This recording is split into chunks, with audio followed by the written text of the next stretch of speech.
Friends, हमने आखिरी वंश को डिस्कस किया था। नंद डायनेस्टी का लास्ट रूलर कौन था? घनानंद था।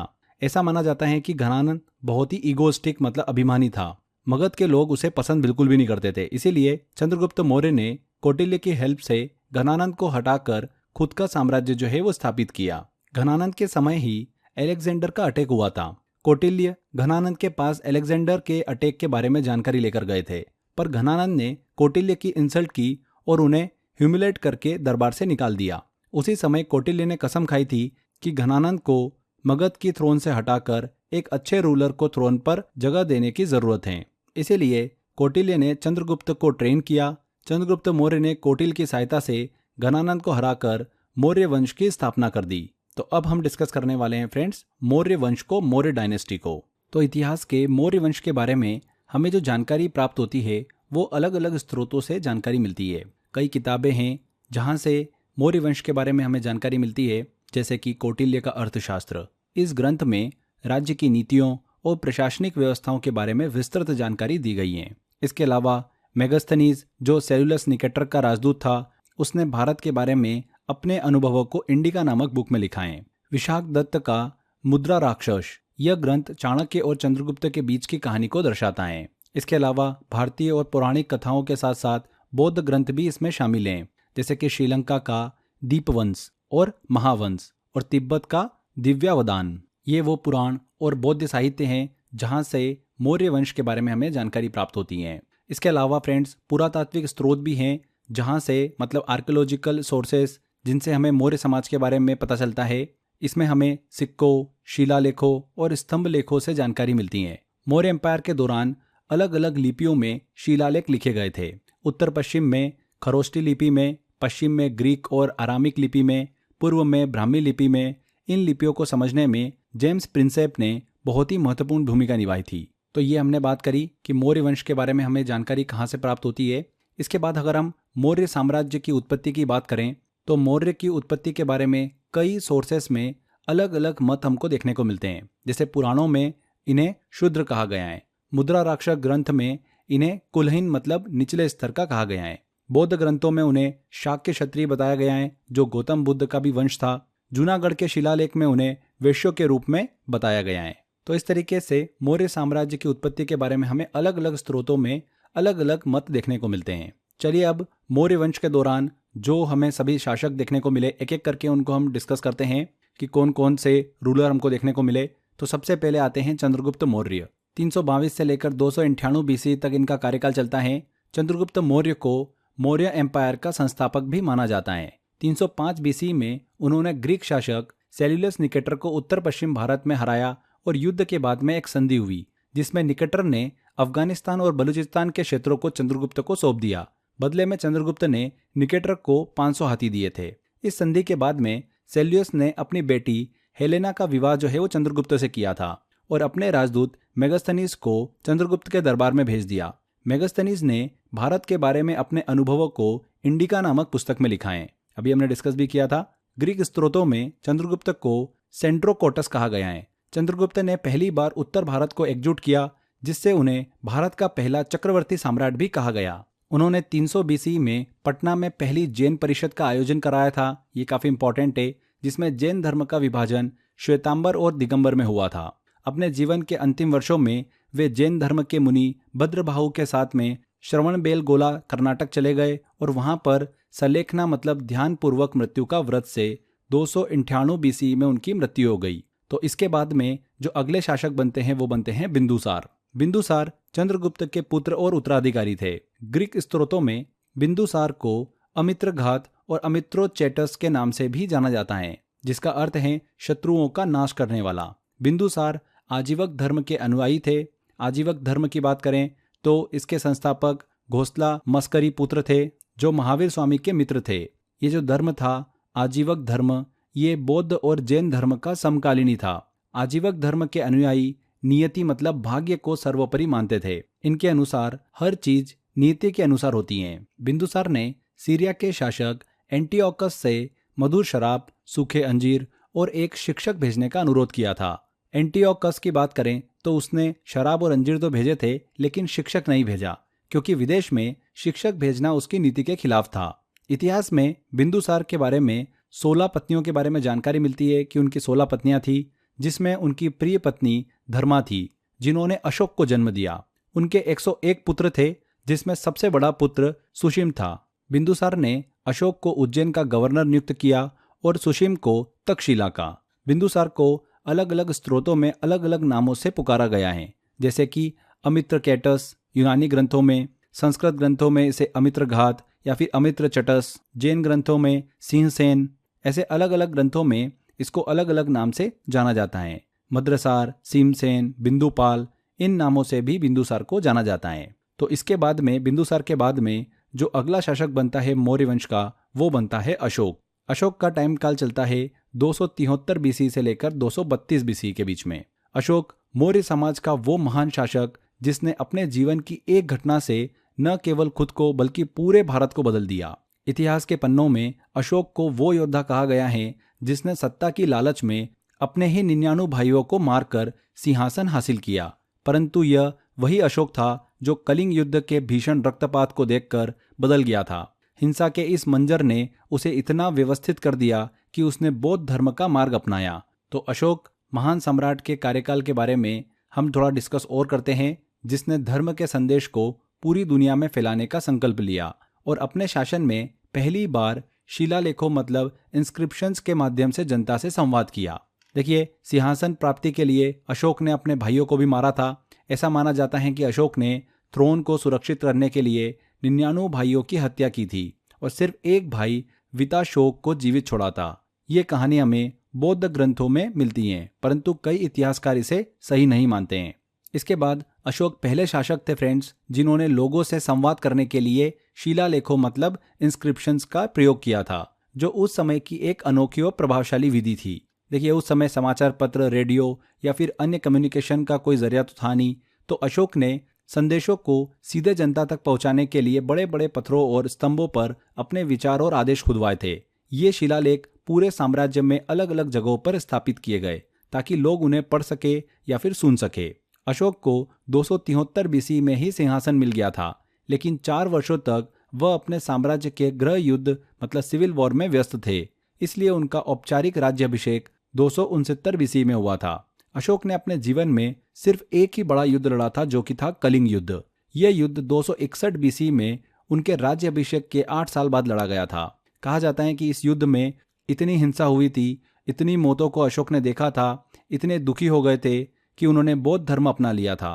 किसी भी क्षेत्र को युद्ध से जीतने के बजाय धम्म से जीतने का निर्णय लिया, यानी भेरी घोष को धम्म घोष से बदल दिया। मतलब युद्ध के जरिए मिलने वाली विजय को हटाकर धर्म के माध्यम से विजय प्राप्त करना। यहाँ पर जो हम धम्म की बात कर रहे हैं उसको पाली भाषा में धर्म कहा जाता है। अशोक ने आगे देखिए फ्रेंड्स 251 बीसी में तीसरी बौद्ध परिषद का आयोजन भी कराया था, थर्ड बुद्धिस्ट काउंसिल का, जिसमें बौद्ध धर्म का तीसरा पिटक लिखा गया था। अशोक ने बौद्ध धर्म का प्रचार करने के लिए कई देशों में धर्म प्रचारकों को भेजा था। उन्होंने अपने बेटे महेंद्र और बेटी संघमित्रा को श्रीलंका भी भेजा था। अपने शासन के 10वें वर्ष में अशोक ने बोध गया और 20वें वर्ष में लुम्बिनी की यात्रा भी की थी। अशोक ने लुम्बिनी को टैक्स फ्री भी कर दिया था, जिसका प्रमाण हमें रुमिनदेई शिलालेख में देखने को मिलता है। इसके अलावा अशोक ने झेलम नदी के किनारे श्रीनगर की भी स्थापना की थी। अशोक की मृत्यु के बाद में मौर्य साम्राज्य को 2 भागों में विभाजित कर दिया गया। पश्चिम भाग को अशोक का बेटा कुणाल शासित कर रहा था और पूर्वी भाग को अशोक का पोता दशरथ शासित कर रहा था। हमें कल्हण के द्वारा लिखी गई राजतरंगिणी में यह जानकारी मिलती है कि अशोक की मृत्यु के बाद उनका बेटा जलोक कश्मीर पर शासन कर रहा था। मौर्य वंश के देखिए इसके बाद में अंतिम शासक की बात करें तो वो कौन रहा था? वृहद्रथ था, मौर्य वंश का अंतिम शासक, जिसे 185 बीसी में उसके सेनापति पुष्यमित्र शुंग ने हत्या करके शुंग वंश की स्थापना कर दी। तो मौर्य वंश के बाद में आता है शुंग वंश। देखिए शुंग वंश की तरफ चलें उससे पहले मौर्य साम्राज्य से रिलेटेड काफ़ी इंपॉर्टेंट इन्फॉर्मेशन है जो एग्जाम के अंदर पूछी जाती है, पहले हम वो डिस्कस कर लेते हैं। देखिए हमने अशोक के प्रमुख शिलालेखों के बारे में बात करी, इंस्क्रिप्शन ऑफ अशोक की, तो वो हम एक बार देख लेते हैं कि इंपॉर्टेंट शिलालेख कहाँ पर स्थित हैं। जोगढ़ शिलालेख की बात करें तो वो ओडिशा में स्थित हैं। धौली शिलालेख कहाँ पर स्थित हैं? ओडिशा में। कालसी उत्तराखंड में, एरगुडी आंध्र प्रदेश में, गिरनार गुजरात में, सोपारा महाराष्ट्र में इम्पोर्टेंट है, मानसेरा पाक अफगानिस्तान सीमा पर, और शाहबाजगढ़ी कहाँ पर है, अफगानिस्तान में। तो ये कुछ इंपॉर्टेंट इंस्क्रिप्शंस मतलब शिलालेख हैं अशोक के। अगर हम मौर्य साम्राज्य के पतन के कारण के बारे में बात करें तो अलग अलग हमको थ्योरी देखने को मिलती है। रोमिला थापर के अनुसार मौर्य साम्राज्य का पतन हाईली सेंट्रलाइज एडमिनिस्ट्रेशन के कारण हुआ था। वहीं एच.सी. राय चौधरी के अनुसार अशोक की शांतिवादी नीति जो थी उसने साम्राज्य को कमजोर कर दिया। वहीं एच.पी. शास्त्री की अगर थ्योरी के बारे में बात करें तो इनके अनुसार मौर्य लोग निम्न कुल के थे। जब ब्राह्मणों का प्रभाव बढ़ा तो मौर्य साम्राज्य का पतन शुरू हो गया। इसके अलावा और कई रीजन हमको देखने को मिलते हैं, जैसे मौर्य साम्राज्य की बड़ी सेना होने के कारण इकोनॉमी पर अधिक दबाव पड़ गया था, जिसके चलते साम्राज्य का पतन शुरू हो गया था। ऐसा भी माना जाता है कि अशोक के बाद के शासक कमजोर थे, जिससे साम्राज्य का विभाजन और पतन होने लगा। आगे देखिए, अगर मौर्यन एम्पायर के एडमिनिस्ट्रेशन की बात करें तो उसे 5 मुख्य भागों में विभाजित किया जा सकता है। पहला है सेंट्रल एडमिनिस्ट्रेशन। किंग या फिर रूलर राज्य का मुखिया होता था और राज्य के सभी ऑफिसर्स को नियंत्रित करता था। कौटिल्य के अनुसार राज्य के 7 मुख्य अंग होते थे, जिन्हें सप्तांग थ्योरी कहा जाता है। पहला राजा मतलब किंग, दूसरा सेक्रेटरीज, तीसरा टेरिटरी, चौथा फोर्ट, पांचवा ट्रेजरी, छठा आर्मी एंड सातवां फ्रेंड। राजा की सहायता के लिए एक मंत्री परिषद होती थी जिसमें कई लोग शामिल होते थे, जैसे कि युवराज, प्रिंस, पुरोहित, सेनापति मतलब आर्मी जनरल और उनके अन्य मंत्री, ये सभी उसमें शामिल होते थे मंत्री परिषद में। मौर्यन एम्पायर में उच्च पदस्थ अधिकारियों को तीर्थास कहा जाता था। क्या कहा जाता था? तीर्थास। और कुल 18 तीर्थास के बारे में जानकारी प्राप्त होती है। इसके बाद में प्रोविंशियल एडमिनिस्ट्रेशन की बात करें तो हर प्रांत का एक गवर्नर होता था उनके समय में, जो राज्य के सभी प्रांतों की देखरेख करता था। युवराज मतलब प्रिंस को प्रांतों का गवर्नर नियुक्त किया जाता था। इस समय के दौरान 5 मुख्य प्रांत हमको देखने को मिलते थे। पहला उत्तरपथ, जिसकी राजधानी थी, कैपिटल थी तक्षशिला। दूसरा अवंती, जिसकी राजधानी थी उज्जैन। प्राची, जिसकी राजधानी थी पाटलिपुत्र। कलिंग, जिसकी राजधानी तोशाली थी। वहीं दक्षिण पथ, जिसकी राजधानी स्वर्णगिरी थी। तो इन 5 प्रांतों के बारे में हमको उल्लेख देखने को मिलता है। इसके अलावा मौर्य एम्पायर के अगर हम म्युनिसिपल एडमिनिस्ट्रेशन की बात करें तो यहाँ पर सिटी की देखरेख का कार्य नागरिक नामक अधिकारी के हाथों में था। मेगास्थनीज के अनुसार शहर के प्रशासन को 6 कमिटीज मैनेज करती थी। प्रत्येक कमेटी में 5 सदस्य होते थे। ये कमिटीज शहर के मैनेजमेंट, उनकी सुरक्षा, पब्लिक फैसिलिटीज और डेवलपमेंट के लिए उत्तरदायी थी। मेगास्थनीज की बुक के अनुसार ही मौर्यन आर्मी को 6 कमिटीज द्वारा एडमिनिस्टर किया जाता था और हर कमेटी में 5 सदस्य होते थे। मौर्यन आर्मी के 6 मुख्य भाग थे। पहला इन्फेंट्री मतलब पैदल सेना, दूसरा कैवलरी घुड़सवार सेना, तीसरा एलिफेंट हाथी सेना, चौथा चैरियट्स रथ सेना, पांचवा नेवी नौसेना और छठा ट्रांसपोर्ट मतलब परिवहन। मौर्य काल के दौरान किंग जुडिशरी का हेड होता था और सबसे बड़ा कोर्ट भी राजा के अधीन ही होता था। सिविल कोर्ट्स को धर्मशिया न्यायालय के नाम से जाना जाता था, जिसके हेड को व्यवहारिका कहा जाता था। क्रिमिनल कोर्ट्स को कर्नाटक शोधन कहा जाता था। इसके हेड जो होते थे उन्हें प्रदेष्टा कहा जाता था। मौर्य साम्राज्य की अर्थव्यवस्था को डिस्कस करें तो मौर्यन एम्पायर की सफलता में उसकी इकोनॉमी का बहुत ही महत्वपूर्ण योगदान था। राज्य सभी इकोनॉमिक एक्टिविटीज को कंट्रोल करता था, जैसे कि माइनिंग, फॉरेस्ट, सॉल्ट, लीकर, इन सब की सेल और आम मैन्युफैक्चरिंग को कंट्रोल करते थे। राज्य ने इरिगेशन की सुविधा प्रदान की, जिसे सेतु बंद कहा जाता था, और इस पर वाटर टैक्स लिया जाता था उस समय। मौर्य साम्राज्य में पंच मार्क्ड कॉइन्स का उपयोग होता था, जिस पर मोर और पहाड़ों का डिजाइन बना होता था। मौर्य साम्राज्य में भरूच, सोपारा, तम्रालिप्ति ये सभी प्रमुख पोर्ट्स हुआ करते थे। मौर्य साम्राज्य के समय में राज्य जो था वो कई प्रकार के टैक्स लगाता था, जैसे कि भाग, बलि, उदक भाग, पिंदारक, हिरण्य, ये सभी टैक्स लगाए जाते थे। इसके अलावा मौर्य साम्राज्य की समाज व्यवस्था को डिस्कस करें तो मेगास्थनीज के अनुसार मौर्यन एम्पायर में सोसाइटी को 7 क्लासेस में डिवाइड किया गया था। पहला फिलोसोफर्स, दूसरा हैडर्स, तीसरा फार्मर्स, चौथा सोल्जर्स, पांचवा आर्टिजन्स, छठा मैजिस्ट्रेट और 7वां काउंसिलर्स। ये क्लासेस आर्थिक रूप से विभाजित थी, न कि सामाजिक रूप से। हर व्यक्ति का वर्ग उसके कार्य के आधार पर तय होता था। मौर्य एम्पायर में महिलाओं का उच्च स्थान था। वे डिवोर्स और रीमैरिज कर सकते थे। राजा की सुरक्षा में वुमेन सोल्जर्स को भी नियुक्त किया गया था। मेगास्थनीज के अनुसार मौर्य समाज में स्लेवरी नहीं थी, परंतु अर्थशास्त्र में हमें दासा कर्म कारस का उल्लेख मिलता है, जो एक प्रकार के दासों की तरह होते थे। मौर्य साम्राज्य से प्राप्त अगर हम कलाओं की बात करें, आर्ट फाउंड की बात करें, तो मौर्यन एम्पायर से अलग अलग प्रकार की कला प्राप्त हुई हैं, जैसे कि पिलर्स, स्तूप, केव्स, पॉटरी, स्कल्पचर्स, पैलेसेस, इन सभी के बारे में इंफॉर्मेशन प्राप्त हुई है। मौर्यन आर्ट की बात करें तो मुख्यतः ये रिलीजियंस और मोन्यूमेंटल थी। मौर्यन पिलर्स की बात करें तो इन्हें सैंडस्टोन से बनाया गया था। पिलर एडिक्ट्स की बात करें तो अशोक द्वारा ये बनाए गए प्रमुख स्तंभ हैं, जिनमें धार्मिक और नैतिक संदेशों को उकेरा गया था। ये स्तंभ मौर्यन एम्पायर के प्रमुख स्थानों पर स्थापित किए गए थे। चलिए कुछ इंपॉर्टेंट हम पिलर्स को डिस्कस करते हैं, जैसे कि है सारनाथ। कहाँ पर स्थित है ये? उत्तर प्रदेश में स्थित है। इस स्तंभ का ऊपरी भाग एक 4 मुखी सिंह मतलब लॉयन का चित्रण है, जिसे लॉयन कैपिटल भी कहा जाता है। यह भारत का राष्ट्रीय प्रतीक भी है। सिंह शक्ति और साहस का प्रतीक माना जाता है इसे। दूसरा है लोरिया नंदनगढ़। ये बिहार में स्थित है। यह भी अशोक का एक स्तंभ है, जो बौद्ध धर्म के प्रचार के लिए खड़ा किया गया था। तीसरा है रामपुरवा। ये दिल्ली में स्थित है। इस स्तंभ के शीर्ष पर एक बेल मतलब बुल की आकृति उकेरी गई है। बेल को स्थिरता और शक्ति का प्रतीक माना जाता है।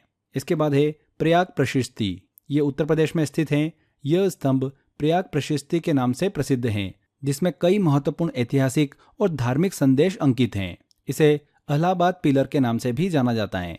इसके अलावा मौर्य साम्राज्य में स्तूपों का निर्माण भी देखने को मिलता है। स्तूप की बात करें तो ये एक ठोस संरचना है, मुख्यतः बौद्ध धर्म के रिलिक्स मतलब पवित्र अवशेष को सुरक्षित रखने के लिए बनाए जाते थे।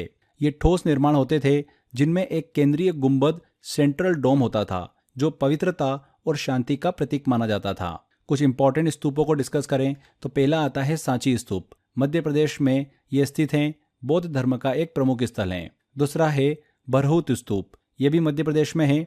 इस स्तूप के आसपास बौद्ध धर्म के कथानक दर्शाए गए हैं। तीसरा है धौली शांति स्तूप। ये ओडिशा में स्थित है।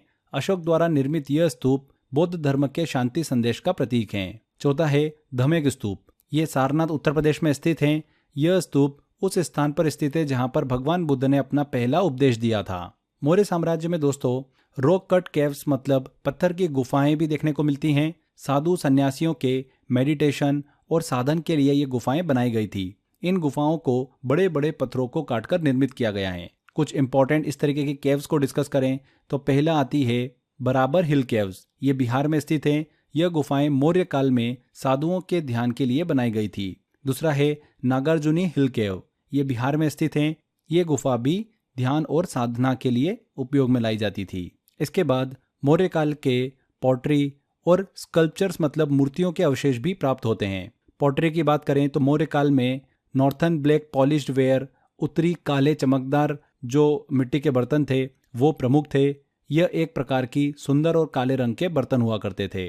स्कल्पचर्स की बात करें, मूर्तियों की बात करें तो मौर्य काल में कुछ महत्वपूर्ण मूर्तियां भी बनाई गई थी, जिनमें दीदारगंज यक्षिणी जो कि बिहार में स्थित है। ये एक महिला की मूर्ति है जो हाथ में पंखा चवरी लिए हुए हैं और इसे चवरी धारणी भी कहा जाता है। इसके अलावा अगले स्कल्पचर्स मतलब मूर्ति है धौली एलिफेंट।